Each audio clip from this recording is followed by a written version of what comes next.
Science of hockey.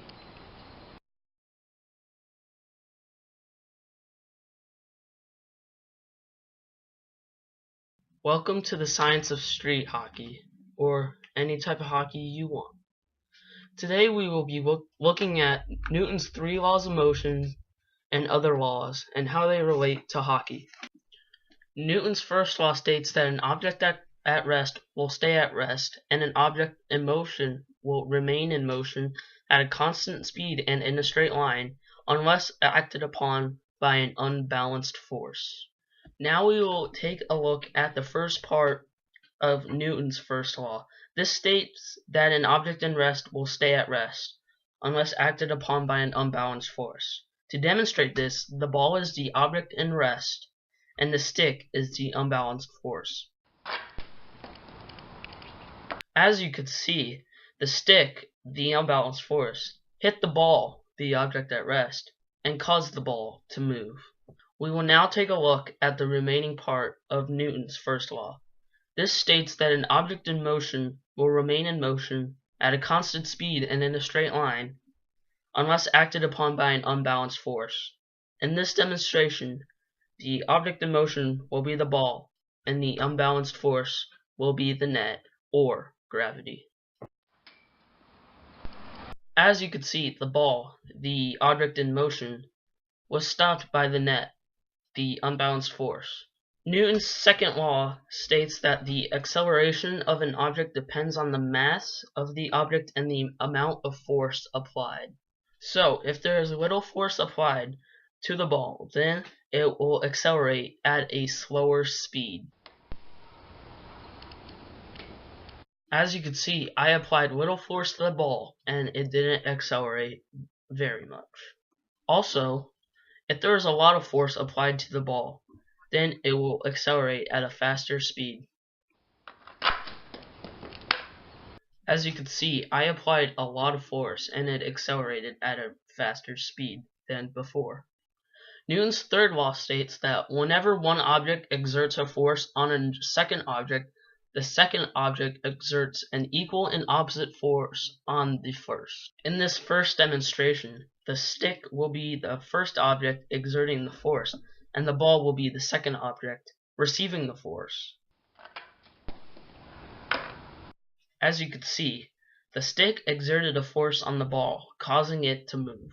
In the second demonstration for Newton's third law, the ball will be the first object exerting the force, and the net will be the second object receiving the force. As you can see, the ball exerted a force on the net, causing the net to move. Now that we have finished Newton's 3 laws, let's get into some other fun things. First, we will take a look at gravity. All the time, pucks will go up into the air. Gravity is the force that brings the pucks back down to the surface of the ice.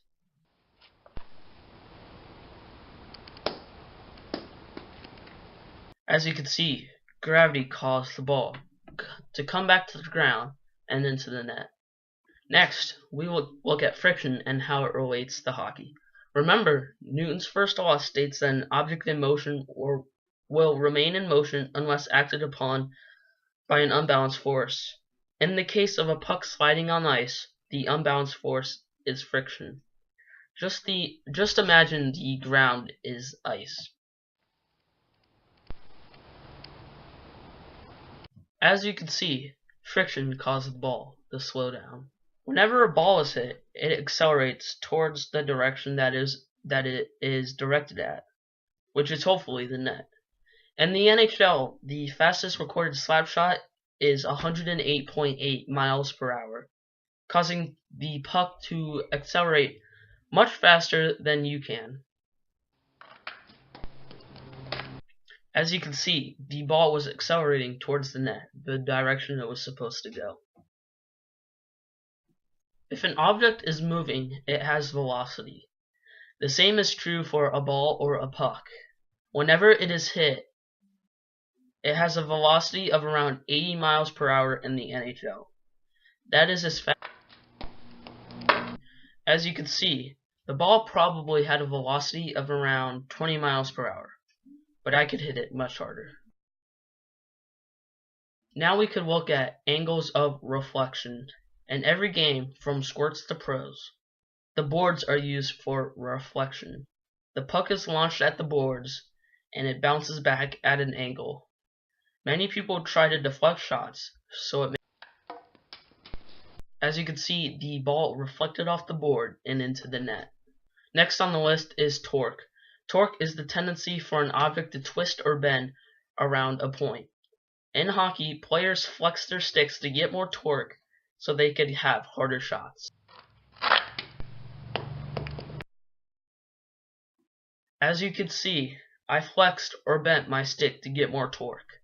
Note, this is a slow motion view of the flexing of a stick.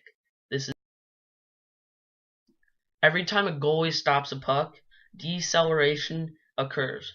The goalie needs to decelerate the puck to prevent it from going in the net. In this demonstration, as you can see, the net decelerated the ball, preventing it from moving in that direction anymore.